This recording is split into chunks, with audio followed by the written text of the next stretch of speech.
Fala pessoal, sejam todos bem-vindos ao canal. Eu me chamo Paulo Júnior, como você já sabe. Aqui nesse canal nós falamos sobre teologia, nós falamos sobre livros cristãos, porque a gente sabe que se a gente quiser ter uma vida cristã mais enriquecida no conhecimento de Deus, se a gente quiser se tornar maduros, a gente precisa buscar entendimento bíblico saudável. Então, pessoal, no vídeo de hoje eu quero falar para vocês sobre o Natal. A gente está em dezembro, né? E no mês de dezembro é o mês do Natal, onde a gente comemora, onde nós podemos refletir também sobre o nascimento de Cristo. E eu quero ler um texto com vocês que se encontra em Gênesis capítulo 3, versículo 15. E eu quero mostrar para vocês que nesse texto, já no início da Bíblia, Deus nos fala sobre o propósito do Natal. Aqui nesse texto nós vamos ver a primeira promessa do Natal. Então bora para o vídeo.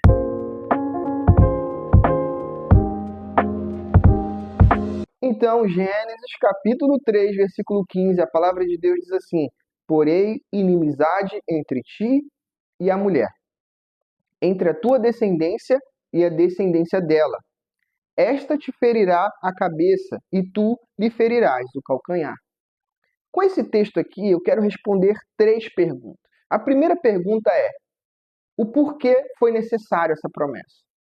Esse texto é conhecido pela maioria dos teólogos como proto-evangelho, como o primeiro sinal do evangelho na história da narrativa bíblica. E como eu disse antes, eu quero responder com esse texto 3 perguntas. A primeira pergunta que eu queria responder é: o porquê foi necessário Deus prometer isso? Prometer que ele esmagaria a cabeça da serpente, mas que a serpente feriria o calcanhar da descendência da mulher, da semente da mulher. Bom, a primeira resposta é porque o homem se afastou de Deus.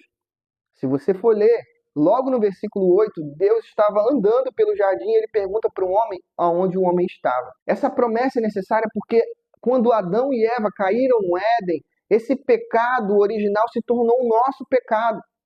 E com isso, nós nos afastamos de Deus. É por isso que o apóstolo Paulo fala nas suas cartas que nós, antes de Cristo, éramos inimigos de Deus. A nossa relação, que era perfeita no Éden, ficou fragmentada. A desordem do pecado afetou, primeiramente, a nossa relação com Deus. Então agora eu não posso mais me relacionar com Deus de qualquer maneira. Esse é um dos grandes pontos da história bíblica. O homem pecou e com isso ele se afastou de Deus. E não somente isso, ele também se afastou do próximo. Porque você pode acompanhar logo no diálogo, Deus vai perguntar para o homem quem mostrou isso para ele, ele fala que foi a mulher. E logo no capítulo 4 a gente vê um irmão matando o outro irmão, no capítulo 4 de Gênesis. E isso mostra para a gente que não somente o pecado afetou a minha relação com Deus, mas também afetou a minha relação com o próximo.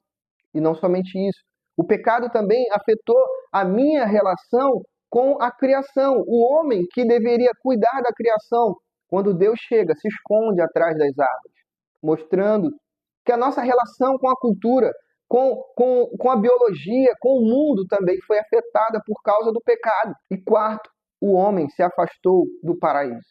Deus teve que tirar o homem do paraíso, como você pode ver lá no versículo 23 do capítulo 3 de Gênesis. Então, por que foi necessária essa promessa?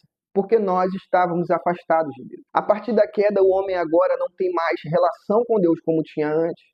E com isso, ele não pode se apresentar mais diante de um Deus justo. Esse é o grande problema que a Bíblia nos apresenta. Que eu e você não podemos estar diante de um Deus justo com as nossas obras. Então o Natal nos lembra o quê? Que nós pecamos e nós carecíamos de Deus. O Natal nos lembra que nós não podemos ser mais ingênuos com o mundo.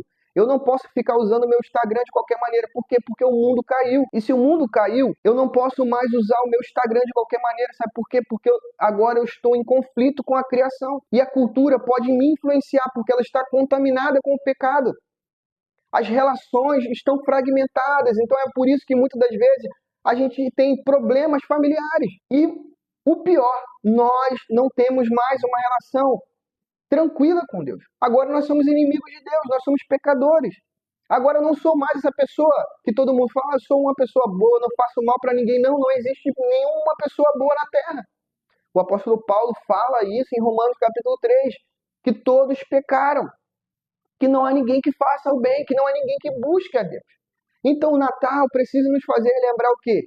Que nós somos pecadores. E a segunda pergunta que eu quero responder aqui é: Qual é o conteúdo dessa promessa? O que Deus prometeu aqui em Gênesis 3,15?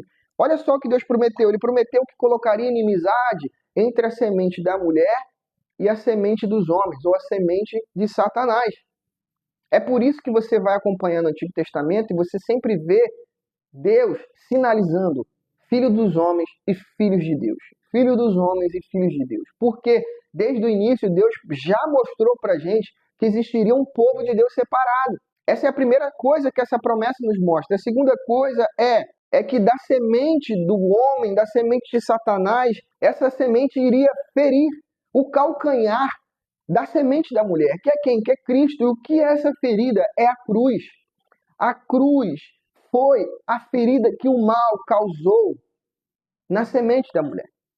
A cruz nos mostra um Deus que está disposto a sofrer por causa da humanidade, porque ele entregou o seu próprio filho por nós. Então esse texto é muito claro e é por isso que os teólogos chamam ele de proto-evangelho, porque aqui Deus revela como ele iria restaurar todas as coisas. Deus iria restaurar todas as coisas através de Cristo, através de um sacrifício. Foi assim que Deus resolveu salvar todas as coisas. Então a gente aprende que o Evangelho é uma mensagem que fala sobre salvação. Tem muita gente que confunde e fala para as pessoas assim, vem para a igreja porque Deus quer fazer você feliz, porque Deus quer fazer você sair desse vício. Amados, o Evangelho é essencialmente uma mensagem de salvação. Nós, pecadores, sem Cristo, somos destinados ao inferno. Então, agora, com Cristo, nós somos destinados ao paraíso novamente. Esse é o objetivo do Natal. O Natal não é apenas um momento da gente lembrar de dar presente para as pessoas. O Natal não é apenas um momento da gente comprar coisas, comer muito. O Natal é um dia e é um momento para a gente refletir sobre o que Deus está fazendo na história. Então é isso, pessoal. Esse é o vídeo de hoje. Eu queria fazer esse vídeo para a gente relembrar um pouco o porquê do Natal. Tem gente que fica pensando, mas o Natal é uma data pagã e tal, isso e aquilo. Mas, vamos deixar isso de lado e vamos pensar no seguinte. Se a sociedade colocou o Natal para a gente relembrar, de alguma forma, o nascimento de Cristo precisa nos fazer refletir nessas coisas especificamente. No que Deus está fazendo no mundo, no que Deus está fazendo na história.